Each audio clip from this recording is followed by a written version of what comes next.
up Clean up your own your own backyard. backyard. What is that way? Clean up Clean up your own your own backyard. backyard. What does that mean? That means in order for you to feel better about yourself, you can't be worried about the other guy who lives across the street from you, who has a nice car, who has a yacht, who has a beautiful house, has a beautiful trophy wife. He can't believe that because you know he has probably the same problems, bigger problems than you do. He's looking at you going, dang, I really like his condo. Dang, I really like that Isuzu he's driving. You know, I don't mind that wife of his who's Because the bigger the house, the bigger the problems. The bigger the car, the bigger the payment. The bigger the trophy wife, well, the bigger the bank book. It's not a trophy, but it's So don't worry about what the other guy is, because more than likely he's worried about you, and all they want to do is have what you have. Be grateful with what you have. You have 2 arms, 2 legs, you can breathe. You got a job? You have to because you're here. You had to pay for it somehow.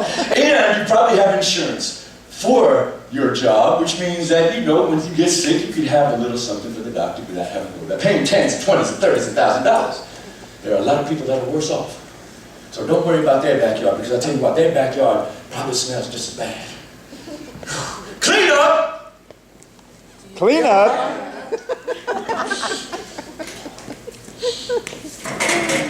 We'll stay here. Your own backyard!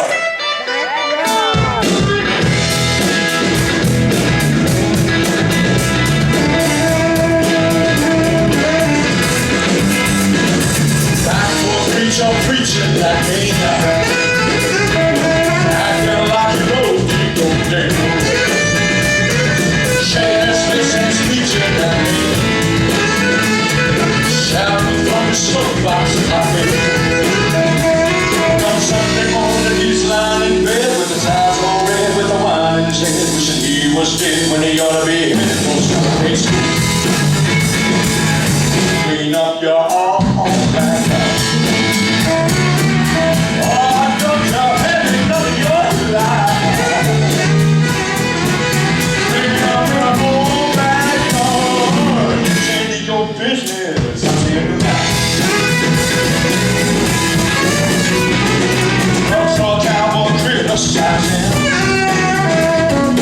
Acting like he's better than you.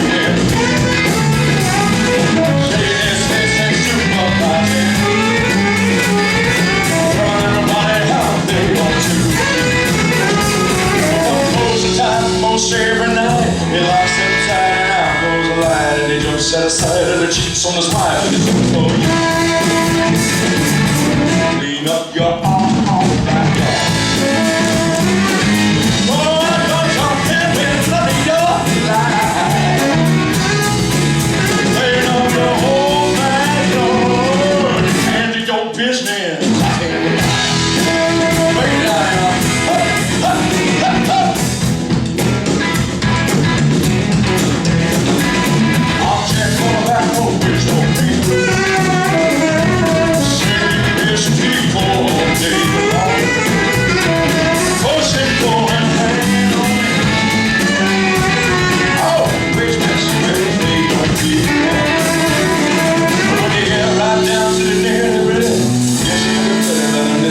And I'm a little bitty man, and Millie just a little bit more.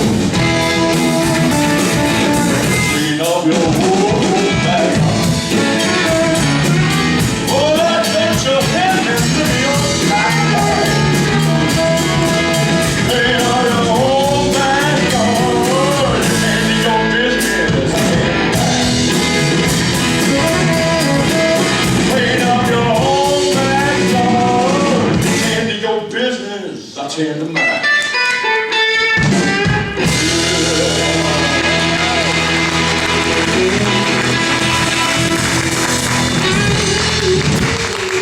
You know, it's fun. We always have a great time, and you know, sometimes or another, we do ask for help.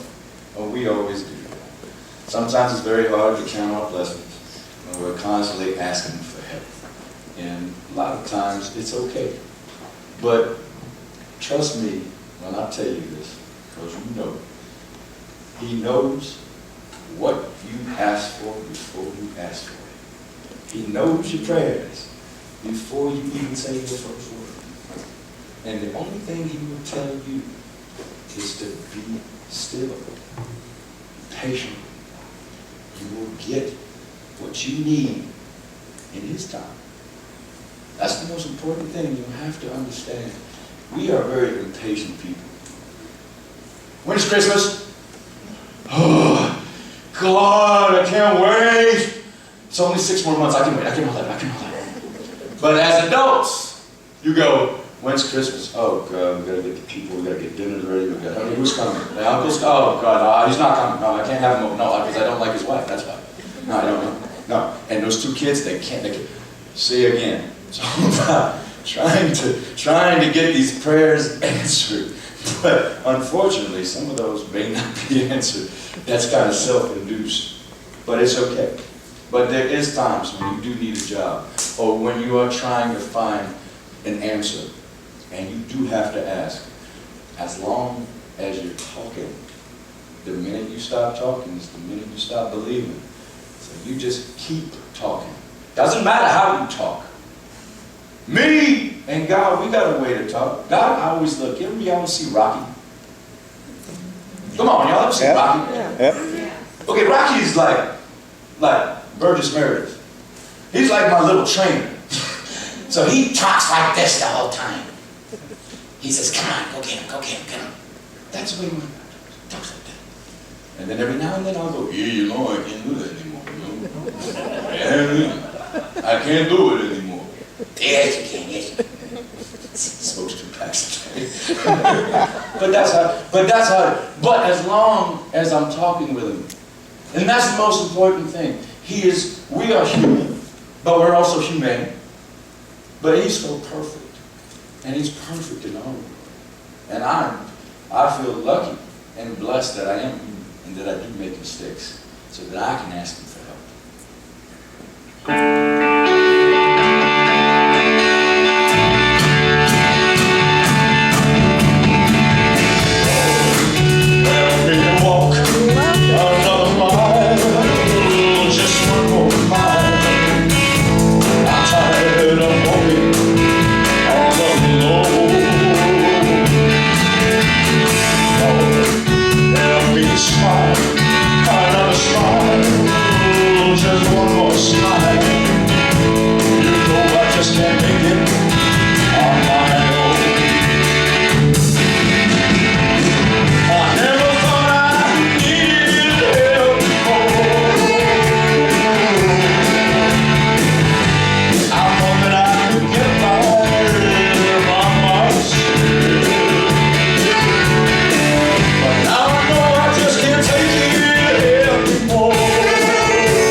Let me see, Lord, let me see just how I fit into your master plan. I never thought I needed help before. I thought that I could get my way by myself.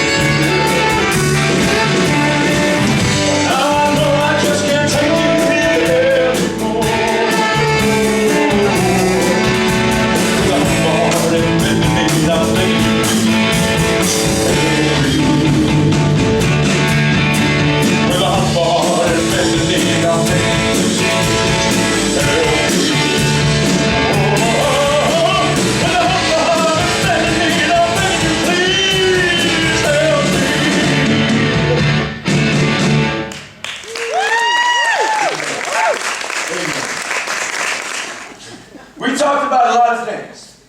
We talked about validation. with forced appreciation. What does that mean? We talked about people need to feel validated, so they force appreciation on everybody. Did you see what I did? Did you notice what I did? That's right, I cooked, I cleaned, I took care of the kids, went to the grocery store, did all my... And the husband looks at him and goes, well, what about me? I work 9 to 5. That's right. And you what? I pay the bills. If it wasn't for me, you wouldn't be getting all these girls. And the little kid just sitting there said, man, I'm just hungry. So we talked about that.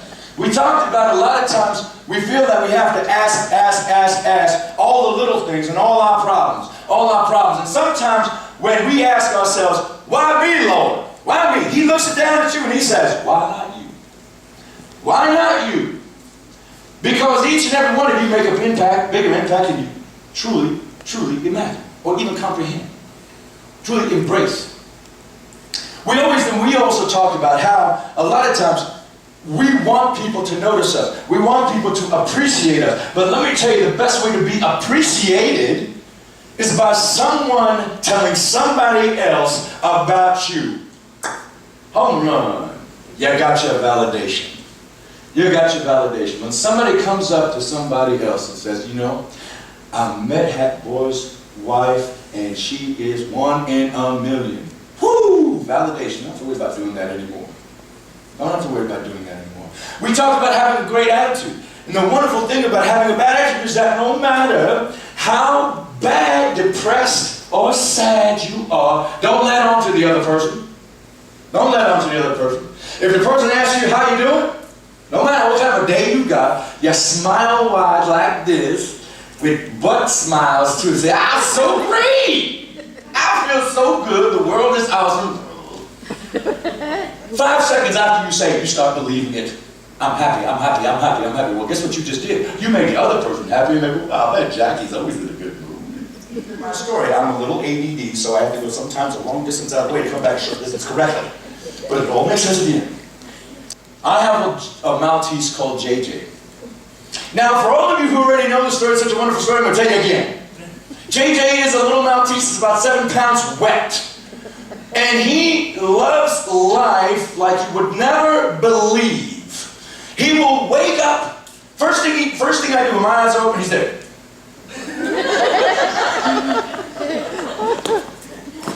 And he's waiting for me to go outside with him. He doesn't need a leash, he just jumps out. God, I love life. This is so good.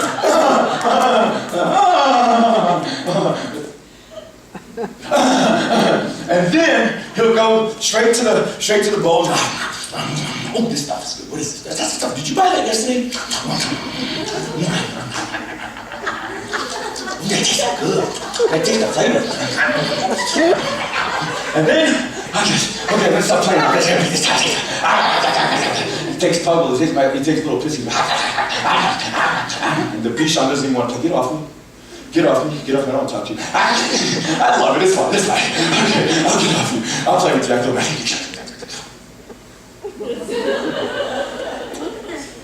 5 minutes later, hey, what's going on? How you doing? Oh my God, I haven't seen you in so long. The whole process starts all over again. He lives for 3 things. Eats, sleeps, and does 1 and 2 all day long. But he loves to see me. His attitude of life is moment to moment. Every 5 to 10 minutes, that's who he is. Now, if a Maltese can do it, we sure as hell can do it too. But they don't have as many problems as we do, right? Clean up their own backyard, emotional stuff. You remember when you were 5 years old? You used to love going on roller coasters, right? When you were 6 years old, you could put your leg over your head and do all that other stuff. And you used to be able to do backward somersaults. You used to be able to eat ice cream for 24 hours a day. Then you reached 14. I'm not going to do that. By the time you're 24, nothing's happening. By the way, I'm into yoga now. I'm doing that. Because I don't feel like I want to do backward somersaults anymore. There's this whole message about fear. Well, let me give you a little insight. For all of you who don't know, in Timothy, Timothy, it says that God did not put fear or timidness into us. He put power, love, and self-discipline. There's no such thing as fear. God did not put that into us. Fear, in a way, is synthetically made, just like fast food. You go to McDonald's, the hamburger that you eat is not really food. It's fast food synthetically made by somebody else. Yes? Yes. Okay. They put 47 chemicals of something that tastes like hamburger, and they make you eat it. That's why they charge you 99 cents. That's why the burger in New York tastes the same as in California, or in Hong Kong, or in China. Synthetic. It's like orange juice, orange drink. Not the same. Man-made, natural.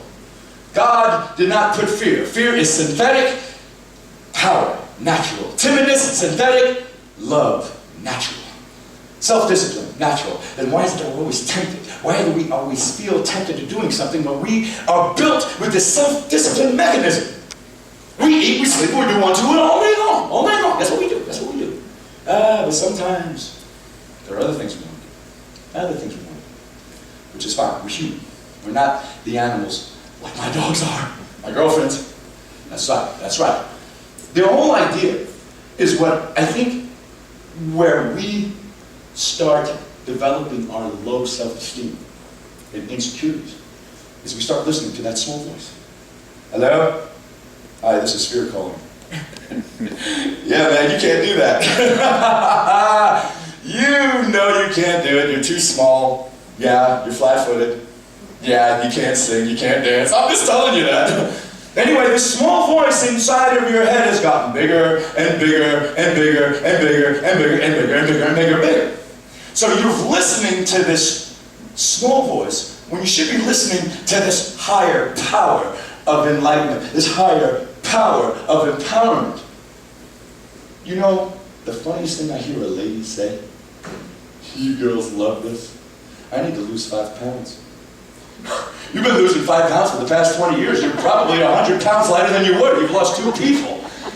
Sense of fear of trying not to fit in your jeans. The sense of fear that when you go to the 20-year reunion, you will look different. Well, I've got news for you. You are going to be different.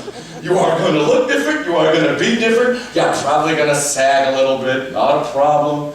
That is the whole part of life. The whole thing is we look to the other person. We look to that trophy wife. We look, well, we have to look at Rainey. We all want to look like her, don't we? Not me! Not at all! This is what people say. I don't really want to look like Elvis. God made me. And the wonderful 6 billion people that He made. And guess what? You're one of them. You are one of them. In all the planets and all the galaxies and all the Milky Ways and all the universes and all those aliens. He's made only 6 billion of you with a purpose, and that purpose has nothing to do with fear. Fear is something you get when you were a child. Something that was embedded in you. Maybe something someone had said to you. I remember when I was growing up, I was told by dance teachers, you're not going to be a dancer. You better go do something else. I was told that I wouldn't be a singer. You better do something else. I was told that I wouldn't be able to own a dance studio. You need to do something else. To be an actor, you've got to start here. No. You're not in the top 1%. Well, guess what? Singing, dancing, owned it, brought it, and I'm still here. Talking to you. Why? Because then somehow, each of you, maybe not directly, indirectly, has made an impact on me. You can take what people say and use it, and now your shoulder gets a little bit lower, and a little bit lower. Or you can take what people say, get off me! I ain't got time for tired. Tired, get off me. It's time for my journey in life to begin. Because the easiest thing you could do is be saddened and live in a shell. I call it the ostrich syndrome. It's the ostrich. And you know how ostriches put their heads in the sand? When things are good, they're They're up, and they're up. But when things get bad, what's the first thing they do? They put their head in the sand.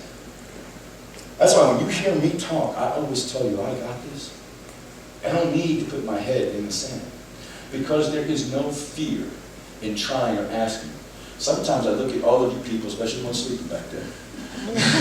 I see all of you there, and I say to yourself, there is a fear to this. But I have to talk to you about this. Because I've got a bunch of eyes listening to me.